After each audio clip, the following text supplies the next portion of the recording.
और भाइयों, ये हाजीपुर का चुनाव जो लोकसभा इस समय में संक्षेप में हम अपनी बात को कहना चाहते हैं। वो बात ऐसी है कि आज जिस पार्टी के लोग यहाँ खड़े हैं, एक तो हमारे शिवचंद्र राम जी राष्ट्रीय जनता दल के उम्मीदवार हैं, जिनका चुनाव की लालटेन है। हम आपसे अनुरोध करना चाहेंगे कि भाई शिवचंद्र राम जी को लालटेन सार्थक बटन दबाकर काफी मतों से निपटाने का प्रयास करें। दूसरी ओर महोदय, आपके यहाँ एक पार्टी के उम्मीदवार हैं जो कथित रूप में अपने को अनुसूचित जाति का नेता मानते हैं और अनुसूचित जाति के नाम पर ही लंबी राजनीति उन्होंने की है और विरासत में क्या पाया है आप ज्यादा जानते हैं। हम सिर्फ एक ही बात कहना चाहते हैं, जिसकी चर्चा अभी माननीय मनोज झा ने की कि आज लड़ाई किसी पार्टी और व्यक्ति की नहीं है, लड़ाई संविधान बचाने की है, लड़ाई आरक्षण बचाने की है, लड़ाई शेड्यूल कास्ट, शेड्यूल ट्राइब, आदिवासी, साथ साथ सभी वैसे लोग जिनको आवश्यकता है उनको प्रोटेक्शन देने की लड़ाई है। ऐसे सिलसिले में हम कहना चाहेंगे, याद दिलाना आपको चाहेंगे 2 अप्रैल 2018 का दिन, जब समूचे हिंदुस्तान के दलित एक पैर पर खड़ा था, सड़क पर उतर गया था। हम लोग भी पटना का कमला चौराहे पर गर्मी के दिन में भी तख्ती सड़क पर बैठे हुए थे और यही नारा लगा रहे थे कि हमारी रक्षा करो, हमारे अधिकार की रक्षा करो।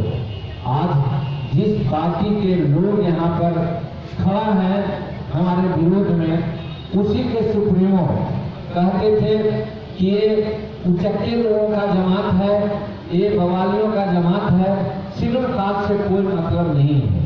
अब जोड़िए मेरे भाई, किस काम के लिए हम सड़क पर थे?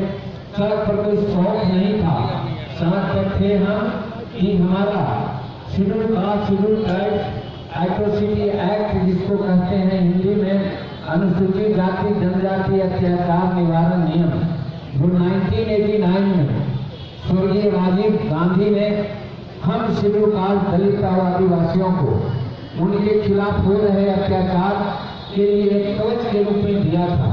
उसमें था कि अगर हमारी बहू बेटी की इज्जत को लूटता है, हमारी हत्या करता है, हमारे यहाँ डकैती करता है, तो हम थाना में जाएंगे और थाना में जाएंगे तो तुरंत फौरन से बेहतर उसको केस दर्ज करना है और केस दर्ज करके जितना जल्द हो सके उस मुद्दालय को पकड़ना है और मुद्दालय यदि पकड़ा गया तो फिर उसको जेल भेज देना है, जमानत नहीं देना है।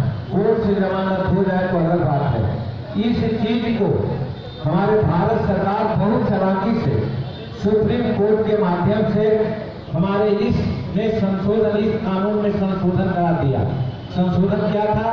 सुप्रीम कोर्ट का आदेश था क्या कि जब किसी पर बलात्कार हो, किसी की हत्या हो, तो थाना में अगर जाता है तो केस मत लीजिए, जांचिए, देखिए सप्ताह भर क्यों न लग जाए और जांच लीजिए। जब आप समझ लीजिए कि हाँ मामला ठीक है तो केस दर्ज कीजिए। हम पूछना चाहते हैं, किसी बेटी के साथ बलात्कार हुआ है, किसी की हत्या हुई और अगर हम थाना में जाते हैं, फौरन अपेक्षित केस नहीं होता है तो क्या मुद्दालय रहेगा वहां पर? मुद्दालय तो भाग जाएगा। इसलिए मुद्दालय को भागने का एक रास्ता दिया गया और फिर यदि 2, 4, 5 दिन के बाद अगर केस दर्ज भी हुआ तो अरेस्ट नहीं करना है। अरेस्ट तब तक नहीं कीजिएगा जब तक माननीय एसपी साहब का, पुलिस अधीक्षक का जब तक आदेश नहीं होता है। पुलिस अधीक्षक को जिला देखना है। हर थाना में जो केस होता है उस पर आदेश करने में महीनों लग जाता है। कहने का मतलब कि महीनों उस अत्याचारी का, बवाली का अरेस्टिंग नहीं होगा, और यदि अरेस्टिंग हो भी गया तो थाना से ही उसको बेल दे देना है, जमानत दे देना है।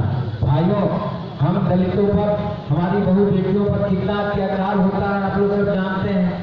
हमारी हत्याएं होती है, हमारा घर द्वार लूटा जाता है, लोग लूट लेते हैं, सब कोई जानते हैं। लेकिन इसके बाद भी ये भारत सरकार के लोग इसको पास होने दिए। क्यों?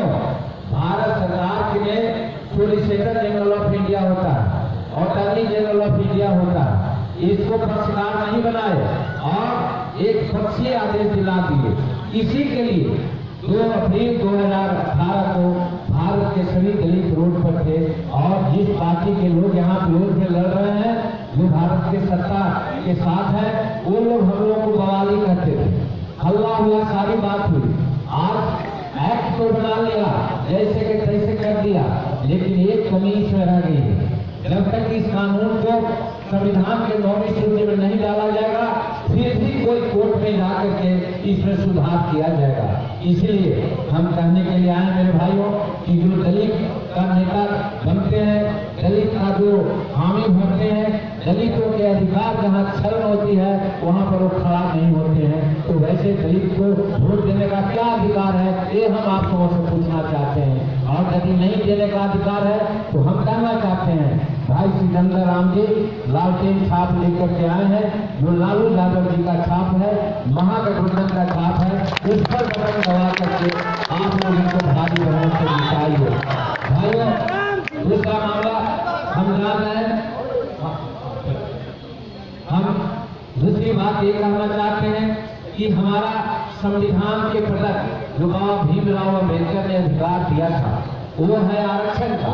आज आरक्षण दिन व दिन छीनते लोग जा रहे हैं। कैसे छीनते जा रहे हैं?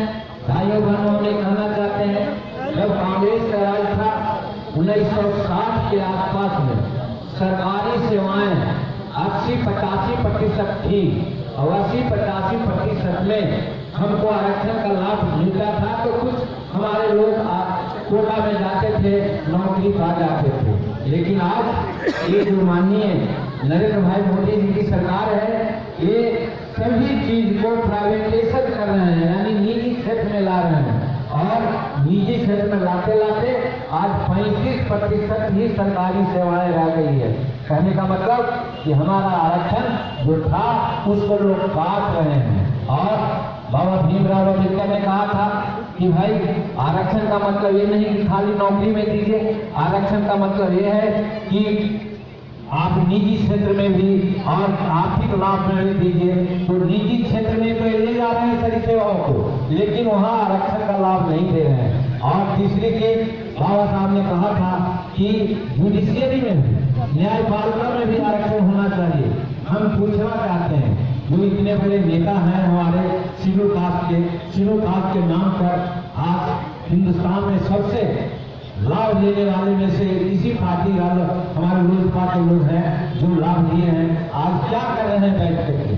जब हमारे आरक्षण की छटैया हो रही है, निजी क्षेत्र में सारी बातें जा रही है, तो वहां पर क्यों नहीं आरक्षण का लाभ इन्होंने दिलाने का काम किया? और फिर आज जुडिशियरी में आप जानते हैं, दक्षिणी बिहार में हम रहने वाले हैं, हम जानते हैं जहां नरसंहार हुए हैं, जिसमें शेड्यूल कास्ट अभियुक्त है उसको सजा हो गई है, और जिसमें शेड्यूल कास्ट अभियुक्त नहीं है, दूसरे लोग अभियुक्त है, वो सब सजावार नहीं हुए, सब छूट गए हैं। क्यों? इसलिए कि न्यायपालिका में हमारे लोग नहीं है। इतना बड़ा आदमी भारत सरकार के मुख्य एक तरह से प्रमुख मंत्री रह करके भी भारत सरकार से ये नहीं करवा सके कि जुडिशियरी में भी हमको आरक्षण दिला सके, तो फिर ऐसे लोग को हम कैसे कर सकते हैं कि ये हमारे शेड्यूल कास्ट के हिमायती हैं? इसलिए मेरे भाइयों बहनों, हम कहना चाहते हैं कि शेड्यूल कास्ट का यदि हिमायती है तो उसकी लड़ाई होनी चाहिए कि हमको आरक्षण बचाइए, निजी क्षेत्र में आरक्षण दीजिए, न्यायपालिका में आरक्षण दीजिए। इसके लिए जहाज खेलने की जरूरत है, इसके लिए आगे बढ़ने की जरूरत है। और अगर ऐसा जो नहीं करता है तो हमारा दोस्त नहीं दुश्मन है।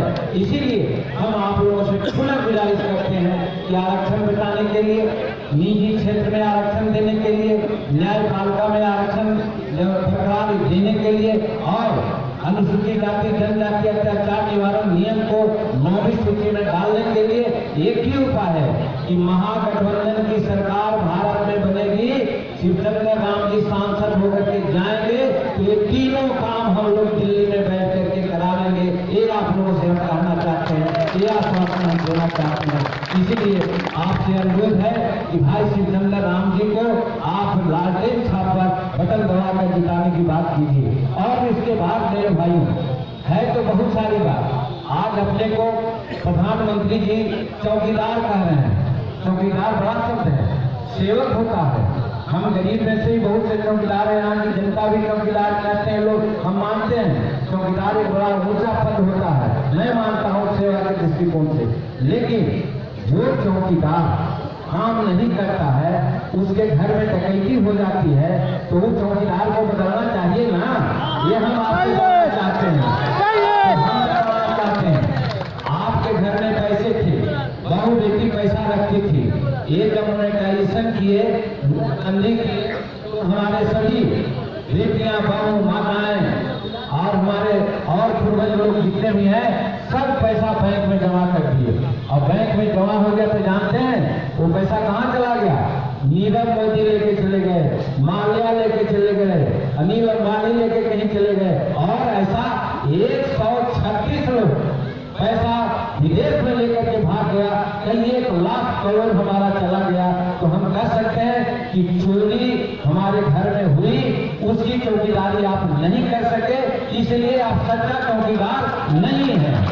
और जब सच्चा चौकीदार नहीं है, जनता ने 2014 में आपको चौकीदार बनाया था, आप चौकीदारी नहीं किए, तो 2019 में जनता ही मालिक होती है, जनता ही उसका नियोक्ता है। तो आपको हम लोग फरमान सुनाना चाहते हैं, आप ठीक चौकीदारी का काम नहीं किए, इसलिए 2019 में आपको चौकीदारी पद से हम हटा देंगे, बर्खास्त कर देंगे। ये हम आपको कहने आए भाइयों। और आगे आइए इस राज्य का मुखिया माननीय नीतीश कुमार जी, आपके सामने जो हम बोल रहे हैं, एक दलित के बेटा है, एक मुसहर के बेटा है। हमको उन्होंने कुछ दिन के लिए मुख्यमंत्री बनाया, और मुख्यमंत्री बनाया ये जान के कि शेड्यूल कास्ट के लोग, हरिजन के लोग होता है सीधा साधा, जो हम कहेंगे वो करेगा। इन लोग क्या जानता है राज चलाने की बात। ये सोच करके कितना खराब मेंटेलिटी माननीय नीतीश कुमार की है कि हम शेड्यूल कास्ट को इसी लायक समझे कि हम इसको बना देते हैं और जो चाहेंगे इसे करवाएंगे। और हुआ भी मेरे भाइयों बहनों, ये बड़ी बुद्धिजीवी जगह है। हम माननीय नेता जो लोजपा के हैं उनसे कहना चाहते हैं कि आप इस पर विचार कीजिए कि क्या जब मुख्यमंत्री हमको बना दिए, 5 बजे वोट लिया, 6 बजे एक चपरासी से नाम आया कि ये सब मंत्री बनेंगे। अब जोड़िए, हम भी पढ़े लिखे हैं, 1966 में ऑनर्स के साथ ग्रेजुएशन किया है। उस समय नीतीश कुमार साहब नहीं डिग्री लिए होंगे, हमसे उम्र में भी लोग छोटे हैं। तो क्या इस तरह हम नहीं जानते हैं कि जब मुख्यमंत्री हमको बनाया तो कम से कम पूछ तो लेते कि किनको मंत्री बनाना है? उन्होंने नहीं पूछा। 6-10 मिनट कर दिया, 1 दिन का मामला था, 2 घंटा का मामला था। दूसरा दिन हमारे पास आया एक लिस्ट कि ये सारे मंत्री जो हैं इनको फलना विभाग दिया जाता है। अब सोचिए कितना बुद्धू हमको समझते थे, कितना गलत समझते थे, कितना ज्ञानी समझते थे, इतना भी उनको सहूर नहीं हुआ कि जब मुख्यमंत्री इनको बनाया है तो कम से कम विभाग बंटवारा में तो पूछ लें। उन्होंने नहीं पूछा। इसका मतलब ये है उनके दिमाग में